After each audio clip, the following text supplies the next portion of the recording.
Hey everyone, it's Danielle, welcoming you back to another CaliFaces video. During the 1960s and 70s, women would wait in line to be with Frank Ward. He was a hustler and a pimp with money and power. And with his brothers, he controlled the streets of Oakland, California, earning him respect and the title Godfather of the Underworld. Frank Ward was born on May 20th, 1940, in Uniontown, Alabama. He was born into a large family of sharecroppers, and growing up, he and his siblings worked on the farm. But Frank's parents wanted more for him, so when he was in high school, they sent him to California for a better education.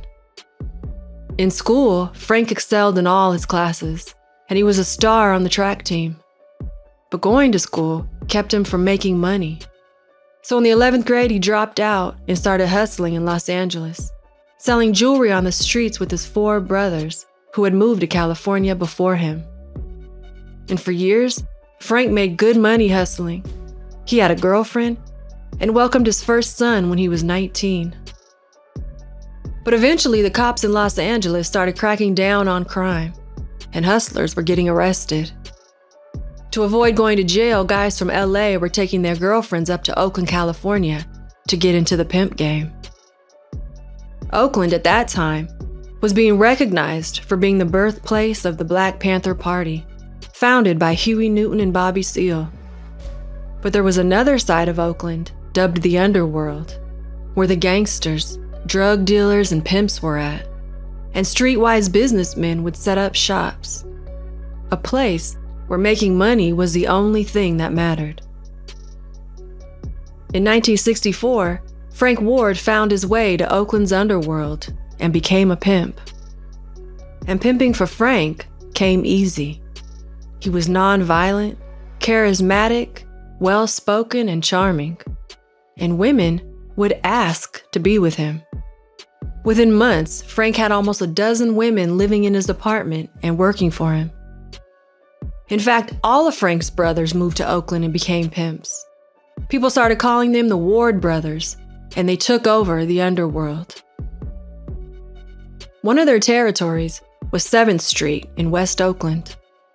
7th Street was the type of street that never went to sleep. It was lined with restaurants, nightclubs, and pool halls. And after hours, there was speakeasies and underground gambling establishments. All of Frank's girls worked on 7th Street, and over the years, they made him a very rich man. He had a home in the hills and wore tailor-made suits with silk shirts and diamond jewelry. He only drove custom cars, and he was known around town for giving out $100 bills as tips. In 1968, Frank started the Players Convention, where pimps from California would get together to give an award for Pimp of the Year. By 1970, everyone knew the Ward brothers. And not only the streets, people everywhere were fascinated by the fact that 5 blood brothers were all pimps. And what made Frank so interesting to people was that he was not just a pimp. He had also become a businessman who owned multiple shops and properties. Even the mainstream media featured articles about him. Talk of Frank Ward also reached behind prison walls. And in 1971, an inmate named Bobby Poole wrote a movie script on prison toilet paper that was loosely based on Frank's life. It was called The Mac and His Pack. After getting the script to movie producers, they agreed to buy it, as long as Frank Ward was involved in the making of the film. After a few conversations with the director, Frank agreed to be a part of the project. Frank gave the film's director and producer access to the underworld, a place they would never have been allowed into without Frank's protection. In exchange, Frank was given a role in the film and paid for being a consultant. However, there were still problems during filming of the movie. Although the crew had Frank's protection, the movie was also being made in Black Panther territory. One night, Bobby Seale, co-founder of the Black Panthers, burst into the hotel room of the movie's producer, demanding $5,000 for making the film in Black Panther territory. The film's producer wrote the check, but the check bounced. So the next day, the Black Panthers showed up on set, throwing bottles and glass at the film crew, who had to run for cover. When Frank found out about the incident, he was enraged, and he told the director that from then on, he'd be staying on set with the crew to make sure things went right. But Frank wasn't able to fulfill that promise. Halfway through the filming of the movie, on October 9th, 1972, Frank Ward was shot in the back of the head and killed as he sat in his new Rolls-Royce. He was 32 years old. He was also robbed of nearly $10,000 worth of jewelry. After Frank's death, rumors ran wild about a motive for the killing.